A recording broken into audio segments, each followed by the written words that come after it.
दोस्तों, हम सभी बहुत ताकतवर वक्ता बनना चाहते हैं। लोग हमें सुने, हमारी बात को समझें और जो हम कहना चाहते हैं वो उन तक पहुंचे। इंटरव्यू में सफलता के लिए एक अच्छा वक्ता होना बहुत ज़रूरी है, लेकिन ये कैसे बना जाए और अच्छे वक्ता के गोल्डन रूल क्या होते हैं, आइए मैं इस वीडियो में आपसे शेयर करता हूँ। वीडियो को अंत तक ज़रूर देखें और बताए गए मेथड्स को फॉलो करें। दोस्तों, जो सेल्फ कॉन्फिडेंस होता है किसी भी अच्छे वक्ता की सबसे पहली पहचान होती है आत्मविश्वास। इस आत्मविश्वास को पाने के लिए सबसे पहले आत्मानुभूति होना बहुत जरूरी है, सेल्फ रिस्पेक्ट का होना बहुत जरूरी है। आप महसूस करिए कि आप एक अच्छी तरह से बोल सकते हैं। मैंने ये प्रयोग अपने उन स्टूडेंट पे किया जिनको सही से बोलना नहीं आता था या बोलते समय वो फंबल करते थे, हकलाते थे, लेकिन धीरे धीरे आत्मविश्वास और आत्मसम्मान की भावना से उन्होंने पूरी क्लास के सामने बोलना शुरू किया। बड़े आश्चर्यजनक नतीजे निकल कर आए।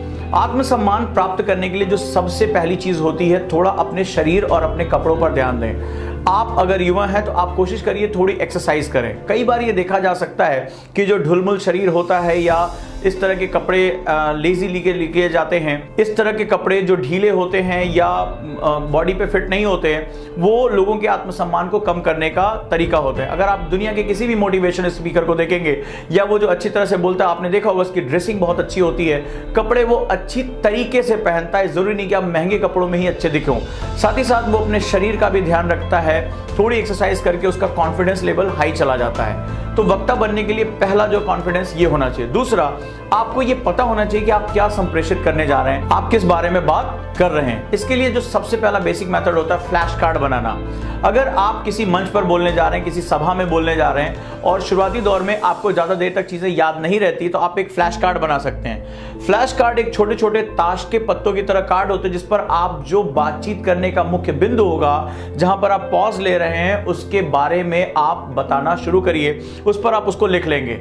जब आप बोलते जाएंगे तो एक हल्की सी नजर डालकर आपका जो अगला सेंटेंस होगा उसको इसके माध्यम से आप संप्रेषित कर सकते हैं। तो दूसरा मेथड हो गया फ्लैश मेथड। फ्लैश कार्ड के माध्यम से आप आगे जा सकते हैं। तीसरा और बहुत महत्वपूर्ण मेथड होता है और वो होता है कम्युनिकेशन में भाषा और शब्द का इस्तेमाल। जो भी आप शब्दों का इस्तेमाल कर रहे हैं वो उसके बारे में, उसके मतलब के बारे में आपको पता होना चाहिए। चौथा होता है कि बातचीत करते समय कई बार हमें आलंबन यानी सहारे की जरूरत पड़ती है। जैसे बातचीत करते समय हाथों का मूवमेंट, शरीर का मूवमेंट, ये बड़ा महत्वपूर्ण होता है। कई बार हम जब बातचीत करते हैं तो अपने आप को स्टैटिक रख लेते हैं और ऐसी कंडीशन में अगर आपका कॉन्फिडेंस लेवल या आपका प्रशिक्षण अच्छा नहीं है तो आप अपनी बात को कह नहीं पाते हो। तो बातचीत करने के दौरान आपका बॉडी मूवमेंट और हाथों का मूवमेंट भी बहुत इंपॉर्टेंट होता है। हालांकि इंटरव्यू में आप बॉडी मूवमेंट कम से कम रखें तो ज़्यादा अच्छा होगा, लेकिन हमें कई तरह से बातचीत करनी पड़ती है, आम लोगों के बीच में, सभाओं में, किसी मंच पर, तो वहाँ पर इस तरह के मूवमेंट बहुत ही महत्वपूर्ण होते हैं। अगला जो बहुत महत्वपूर्ण सेगमेंट होता है वो होता है बातचीत में रस का प्रवेश। कई लोग बहुत ही रसीले तरीके से बातचीत करते हैं, भाषा में एक अच्छा इनपुट लेकर आते हैं, वो आपको लेकर आना है।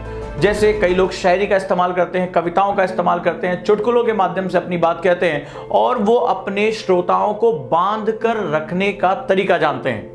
तो यहां पर भी ये इस तरह आप प्रयोग करके इन चीजों का आप अपनी बातचीत करने की परंपरा को बहुत ताकतवर बना सकते हो, बहुत ही अच्छा बना सकते हो, क्योंकि अच्छा वक्ता वही होता है जिसका श्रोता लंबे समय तक उसकी बात सुनने को तैयार है। इसके बाद अगला जो स्टेप होता है, जो और बहुत महत्वपूर्ण होता है, वो टू द पॉइंट संप्रेषण करना और आई मूवमेंट्स को बनाकर रखना। बातचीत का जो गोल्डन रूल होता है वो ये होता है कि आप सामने वाले से आंख मिलाकर बातचीत कर सको और ये समझ सको कि वो क्या चाहता है। कई बार अगर हमारे अंदर हीन भावना होती है या हम थोड़ा संकोची होते हैं तो हम अवॉइड करते हैं। अगर सामने आप भीड़ को संबोधित कर रहे हो तो आप लोगों से आंख मत मिलाइए, क्योंकि इतने लोग जब सामने होते तो आपका कॉन्फिडेंस काफी कम कर देते हैं। उसमें जो पीछे की तरफ का व्यक्ति है उसके सर की तरफ ध्यान दीजिए, उसके आई कांटेक्ट से बचिए, तो उसको ये महसूस होगा कि आप उसकी तरफ देख रहे हैं और आई कांटेक्ट से जो आपको एक हिचकिचाहट हो रही है उससे आप बच जाएंगे और उसके बालों या उसके माथे तक आप अपनी नजर रखेंगे तो आप अपनी बात को कह पाएंगे।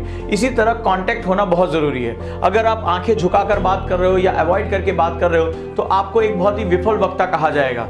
तो उम्मीद है दोस्तों इस गोल्डन रूल को फॉलो करके आप प्रैक्टिस में लेकर आप एक अच्छे वक्ता बन सकोगे। चाहे वो खुले मंच पर बात करनी हो, चाहे वो दोस्तों के बीच में बातचीत करनी हो, अगर आप एक अच्छे वक्ता हैं तो आपका बहुत सम्मान होगा, बहुत आपको जो इज्जत दी जाएगी, और आप जहां पहुंचना चाहते हो, ये जो संप्रेषण की शक्ति है, बातचीत करने की पावर है, आपको आपकी मनमाफिक जगह पर पहुंचाने में आपकी बहुत मददगार होगी।